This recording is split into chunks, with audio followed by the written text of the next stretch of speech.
ஹாய்ங்க. எப்படி இருக்கீங்க? நான் நல்லா இருக்கேன். ம். இது நல்லக்கண்ணு அவர்களுக்கு இரங்கல் தெரிவிக்கக்கூடிய ஒரு சின்ன வீடியோ. என்னோட வாழ்நாளில் நான் சந்திக்கணும்னு ஆசைப்பட்ட ஒரே மனிதர் நல்லக்கண்ணு அவர்கள் தான். ஒரு மிகச்சிறந்த அரசியல்வாதி அப்படிங்கிறதெல்லாம் தாண்டி தன்னுடைய வாழ்நாள் முழுவதும் தன் நேர்மையை எந்த இடத்துலையும் விட்டுக் கொடுக்கல. அவர் நினைச்சிருந்தார்னா இந்தியாவில் எந்த அரசியல்வாதிகள்கிட்டேருந்தும் தனக்கான சலுகையை பெற்று இருக்க முடியும். எதையுமே அவர் வாங்கிக்கிட்டது கிடையாது.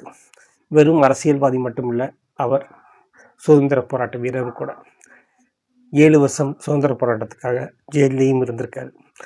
தன்னுடைய மீசை அவருக்கு இளமையில் அவர்களுடைய அடையாளமாக இருந்தது மீசை தான். அதை வெள்ளைக்காரன் தீயில சுட்டு புசுக்கியிருக்காங்க. அந்த சமயத்தில் அவர் முடிவெடுத்தது தான், என்னுடைய வீரமும் என்னுடைய ஆண்மையும் என்னுடைய மீசையில் கிடையாது, நான் வாழ்கிற வாழ்க்கையில் இருக்குது அப்படின்னு அவர் முடிவு பண்ணார். அதுக்கப்புறம் தன் வாழ்நாளில் அவர் மீசை வைக்கவே இல்லை. 101 வயசு ஆயிடுச்சு. மிகச்சிறந்த ஒரு வாழ்க்கையை வாழ்ந்திருக்காரு. அவரை நம்ம கொண்டாடி இருக்கோமா அப்படின்னு கேட்டால் கண்டிப்பாக அவரை நம்ம கொண்டாடி இருக்கோம் தான் சொல்லுவேன்.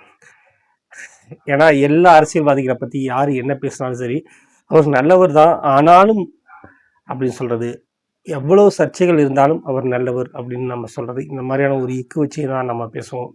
ஆனால் நல்லக்கண்ணுவை பற்றி நாம் அப்படி பேசினதே கிடையாது. நல்லக்கண்ணுவை இன்னமும் கொண்டாடி இருக்கலாமோ அப்படின்னு நமக்கு தோணலாம். ஆனால் நம்ம எவ்வளோ கொண்டாடி இருந்தாலும் அவர் இப்படித்தான் இருந்திருப்பார் அப்படிங்கிறது தான் நிஜம். 101 வயது வரைக்கும் ஒரு வாழ்வாங்கு ஒரு வாழ்க்கையை வாழ்ந்திருக்காரு. எந்த சூழலிலும் அறத்தை நழுவ விட்டதே கிடையாது. விளிம்பு நிலை மனிதர்களுக்காக போராடி இருக்காரு. தான் கொண்ட கட்சியுடைய அறத்தையோ அல்லது அதனுடைய நன்மதிப்பையோ அதன் இறையாண்மையோ தேசத்தின் இறையாண்மையோ என்றைக்குமே நழுவ விட்டது கிடையாது.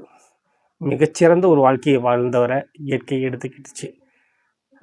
நமக்கு எவ்வளவுதான் துக்கம் இருந்தாலும் அதுதான் இயற்கையோட நியதி அப்படிங்கிறது தான். அவருக்கு நம்மளுடைய மனமார்ந்த அஞ்சலிகளை தெரிவிப்போம். அவரது ஆன்மா இப்பொழுதும் எப்பொழுதும் அமைதியாய் இருக்கட்டும்.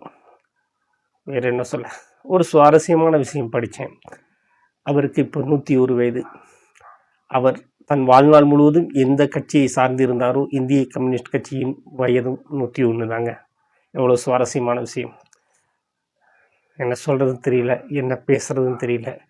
எனக்கு ரொம்ப பிடிச்ச, என் வாழ்நாளில் நான் பார்த்த ஒரு மிகச்சிறந்த அப்பழுக்கற்ற ஒரு அரசியல்வாதி இன்னைக்கு இல்லை அப்படிங்கிறது வருத்தத்துக்குரிய விஷயம். அவருடைய இடத்தை எப்பொழுதுமே நிரப்ப முடியாது அப்படிங்கிறது எவ்வளவு வலி மிகுந்த விஷயம். ஏன்னா நேர்மை அரசியலில் இன்றோடு முடிந்து போனது. அதுதான் நிஜம், அதுதான் நிதர்சனம். நன்றி. இன்னொரு வீடியோவில் சந்திப்போம்.